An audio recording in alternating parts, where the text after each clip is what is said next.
तो दोस्तों देखिए, हम लोग जब कार खरीदते हैं तो पहले क्या ध्यान रखते हैं, कार आए तो माइलेज क्या आएगा। लेकिन आजकल माइलेज से ऊपर लोग अपने हेल्थ को रखने लग गए, सेफ्टी को रखने लग गए। तो कुछ कारें ऐसी आ रही है कि मार्केट में खूब बिक रही है, लेकिन उनका सेफ्टी रेटिंग का कुछ अता पता नहीं है, कचरा की तरह है वो।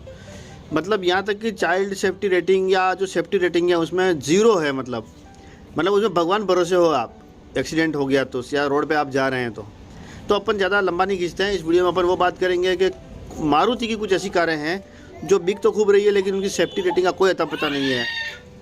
तो आप भी कृपया करके ऐसी कार नहीं खरीदें, वीडियो को पूरा देख लें, आपको सब समझ में आ जाएगा।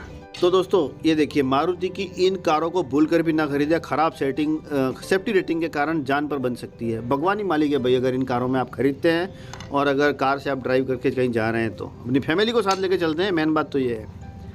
तो बैड सेफ्टी रेटिंग में मारुति कार्स, भारत की सबसे ज़्यादा कार सेल्स करने वाली कंपनी मारुति, जो कि भारत की सबसे बड़ी कार मैन्युफैक्चरर कंपनी भी है। भले ही मारुति के सबसे ज़्यादा मार्केट को कैप्चर करके रखा हो, पर इसकी बिल्ड क्वालिटी पर, सेफ्टी रेटिंग्स पर हमेशा सवाल खड़े होते हैं। इसलिए आज चलते हैं आपको लेकर कुछ बैड सेफ्टी रेटिंग वाली कारों के बारे में बताने, जो ग्लोबल NCAP के द्वारा ख़राब सेफ्टी रेटिंग दी गई है, जिन्हें खरीदने का मतलब है अपनी और अपने परिवार के सदस्यों की जान से समझौता करना। हो सकता है 1-2 लाख और खर्च करके आपको 5 स्टार वाली मिल जाए किसी और कंपनी की, टाटा वगैरह की, लेकिन फिर भी लोग 1-2 लाख के लिए भी समझौता कर लेते हैं। सबसे पहले है मारुति सुजुकी स्विफ्ट। अब स्विफ्ट डिजायर की बात तो नहीं हो रही है यहाँ पे, लेकिन सुजुकी स्विफ्ट के बारे में बताया गया है। वो लगभग एक ही है, कुछ ज़्यादा अंतर भी नहीं आता उसमें। मारुति की हैचबैक सेगमेंट में काफ़ी ज़्यादा पॉपुलर कार है, जो कि आम आदमी के बजट में फिट हो जाती है। लेकिन इसे ग्लोबल NCAP क्रैश टेस्ट में एडल्ट और चाइल्ड प्रोटेक्शन में 1 स्टार रेटिंग दी गई है। 5 में से 1 ही स्टार मिला है इसको।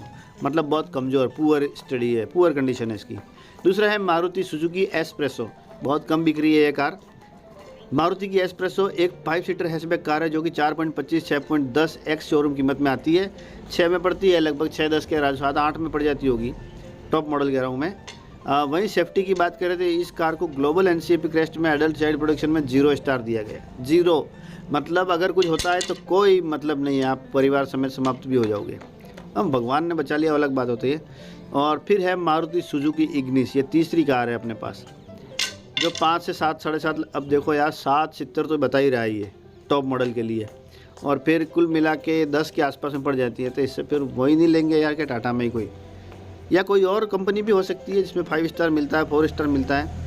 तो इस कार को ग्लोबल सेफ्टी रेटिंग में क्रमशः एडल्ट और चाइल्ड प्रोटेक्शन में एडल्ट में 1 और चाइल्ड को 0 दी गई है। मतलब अगर कार में बच्चा है तो वो तो बिल्कुल बचने की संभावना नहीं है। एडल्ट है तो वो उसको 1 स्टार मिला है यहाँ पे। और इसके बाद मारुति वैगन आर, इसका नया मॉडल जो आया है वो बहुत शानदार है, थोड़ा दिखने में अच्छा है, लेकिन इसका ग्लोबल NCAP क्रैश टेस्ट अभी किया नहीं गया। लेकिन पुरानी रिपोर्ट, जो पुरानी वैगन आर मॉडल था उसका जो 2019 में किया गया था, तो इसमें 2 स्टार की सेफ्टी रेटिंग दी गई थी। मतलब 2 स्टार कोई ज़्यादा नहीं होता है। तो दोस्तों ये वीडियो में हमने देखा कि ये जो कार है मारुति की, इसमें कोई दम नहीं है। स्विफ्ट की कारों में एक्सीडेंट हो गया तो भाजी के भाव जाओगे, बोरे में मतलब चलते फिरते गए थे और वो तगारे में या टब में या क्या बोलते हैं उसमें सुपड़ी में भर के लाना पड़ेगा। तो ध्यान रखें, 1-2 लाख ज़्यादा खर्च कर ले, कुछ नहीं होगा।